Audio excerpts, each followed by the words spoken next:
Teniendo en cuenta que estamos hablando de las pedagogías críticas, yo voy a entrar a contarles un poco más sobre cuáles fueron las contribuciones de Foucault y Lacan.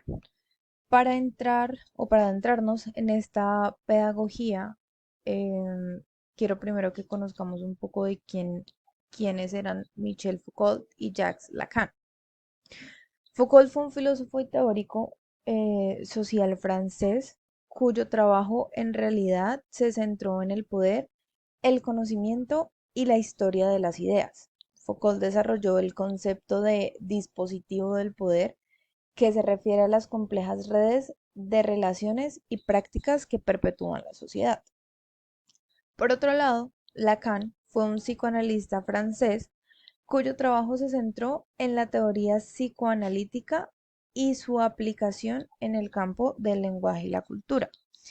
Una de sus contribuciones, por ejemplo, más influyentes fue la reformulación del concepto de inconsciente en términos lingüísticos y simbólicos e introdujo, perdón, la noción del lenguaje estructurado como inconsciente, que sugiere que el lenguaje y los símbolos sean fundamentales para la formación del inconsciente y la experiencia y el desarrollo humano. ¿En qué se basó en qué se basaron sus contribuciones? Los enfoques de estas dos personas se enfocaban un poco más o estaban un poco más centrados en campos como la filosofía, la sociología y el psicoanálisis. Suele tener un enfoque crítico que puede llegar a desafiar la autoridad o llamándolo de otra manera, la enseñanza que se recibía de alguna forma.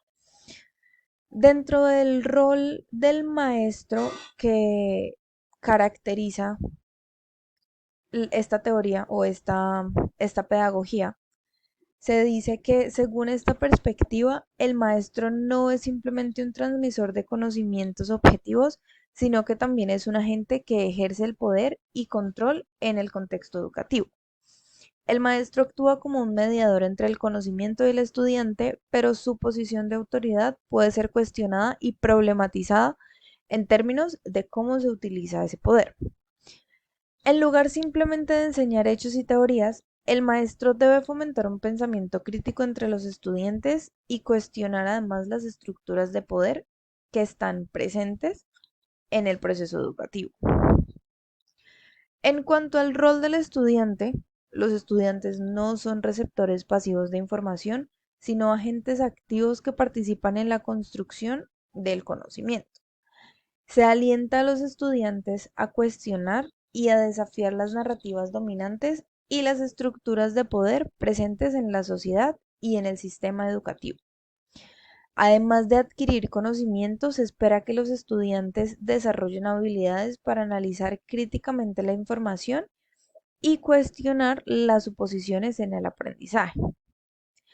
En conjunto, podemos decir que estas características definen un enfoque crítico y reflexivo que busca desafiar las estructuras de poder establecidas y abrir espacios a nuevas formas de pensamiento y acción.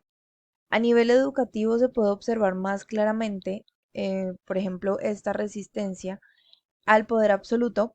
El docente que antes era el que, digamos, todo lo sabía y todo lo podía, ¿sí? En la educación tradicional cada vez fue más criticado, cuestionado y por ende se buscó cambiar este tipo de educación. Es por eso que el estudiante comenzó a luchar y a hacer resistencia a ese poder. Es ahí donde encontramos la diferencia más grande entre cuál era el rol del maestro y cuál era el rol del estudiante. Dentro de la metodología de enseñanza y aprendizaje, eh, que estas dos personas, que estos dos autores nos cuenta un poco dentro de sus contribuciones. Tanto Foucault como Lacan destacan la importancia del poder del lenguaje, del poder y el lenguaje en la formación de la identidad individual y de la estructura social. Se cuestiona la idea de una verdad absoluta o una realidad objetiva que pueda ser conocida de manera definitiva. Se promueve el diálogo abierto y el debate en el aula, donde se cuestionan las normas sociales y se exploran diferentes perspectivas. Se cuestiona además el concepto de progreso lineal y se reconoce la contingencia y la incertidumbre inherentes a la experiencia humana. Eso es todo. Muchas gracias.